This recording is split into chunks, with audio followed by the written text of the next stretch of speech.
Now, you may or may not be surprised by this, but I really don't own a lot of guns. I see guns as a tool, and really there's only so many tools you need in the gun toolbox. I'm kind of a collector, but mostly if a gun doesn't serve a purpose as a tool, I usually get rid of it. I'll trade it for something that will serve as a purpose for a tool. So a lot of people are surprised I don't own a lot of guns. Now, with that being said, all those guns fit in a tool, a niche, so to say. So most of the guns that I review, I borrow from friends, or gun stores will loan me guns, or I've worked out some deals with some stores where I'll buy a gun for a reasonable price and they'll give me a reasonable trade because they know I'm just going to keep bringing them back to trade, that sort of thing.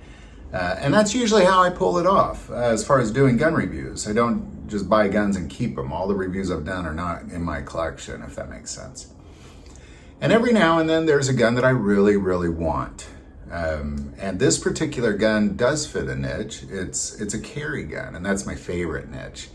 And I have a few guns that fit in that niche, primarily because it depends on what I'm wearing, depends on what the weather is, depends on where I'm going. There's certain guns that I would rather have if I go into a very dangerous neighborhood versus certain guns that I have if I'm feeling very safe, that sort of thing. And it was way back in 2019 when this gun first came out, and I was very, very excited about it. And honestly, so was the rest of the world. And the gun I'm talking about was the original old school Hudson H9. That is not the gun I'm interested in. I just got a little story to do, backstory here. But the Hudson H9 intrigued the heck out of me. I was very interested in it.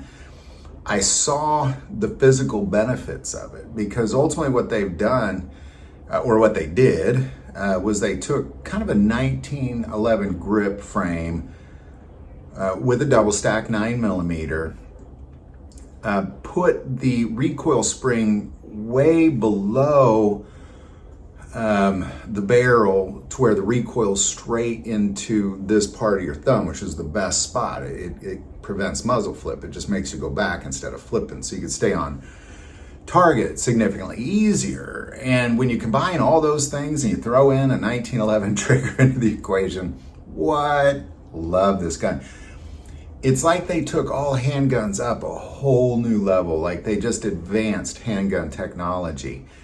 And when I interviewed them, it was actually my biggest video at SHOT Show that year. I think it did about 750,000 views in just a few weeks. The world was interested.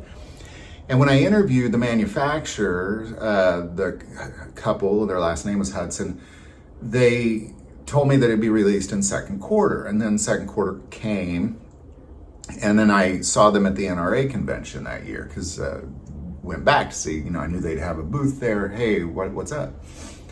And they had communicated that there was one part that was not, that somebody else was manufacturing for them, and it just wasn't to their liking. So until everything is perfect, they're waiting to release it. And that release date, second quarter came, third quarter came. And by the time the fourth quarter came of that year, the hype was down, the mojo was down. Like, there was a lot of hype on that gun, and then it just went away because nobody can get their hands on it. It really was around Christmas time and the following January that it really was fully released and you can actually find it in stores. And I just think that the mojo was lost. And then when I saw them at SHOT Show in 2020, they had come up with a new gun that was pretty much the same gun, but just all metal. And I kind of waited for a bit to see, what's the public going to think? Because they were pretty pricey. They were a little over $1,000, which is still pretty pricey. It was definitely pricey back then. And I waited to see what the public thought, and then they went out of business. And I believe a lot of financial woes were there. I could tell you that they were doing everything first class. You could see it in their product, you could see it in their booth, you could see it in the videos they made. And I think they spent a small fortune and unfortunately missed the hype part of the payback. And and they went out of business. So I'm not going to buy a gun from somebody that was only open for a year, and we don't really, what do you do with it if something happens? So I just stopped thinking about that gun. Then, of course, earlier this year, Daniel Defense introduces it in January as the Daniel Defense H9, and it quickly grabbed my attention again. However, like the first time, I was going to wait a bit. I was going to see, well, what's this gun going to do? Because it's still, like, since 2019, I've desired to carry this gun. It's been the gun I've been after.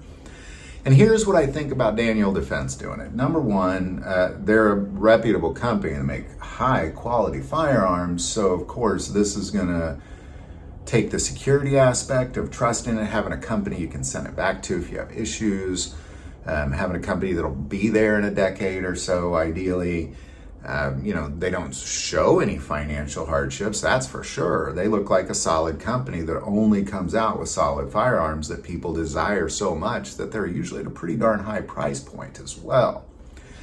And now what you have is, I could say the differences between the Hudson H9 and the Daniel Defense 9, and I don't know why they did this, but they raised the spring up just a little bit.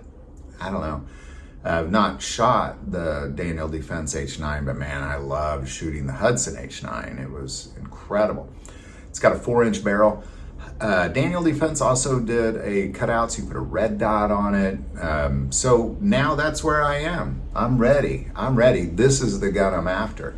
They're pretty easy to get. I just got, it's still a little out of my price range, but I'm getting closer.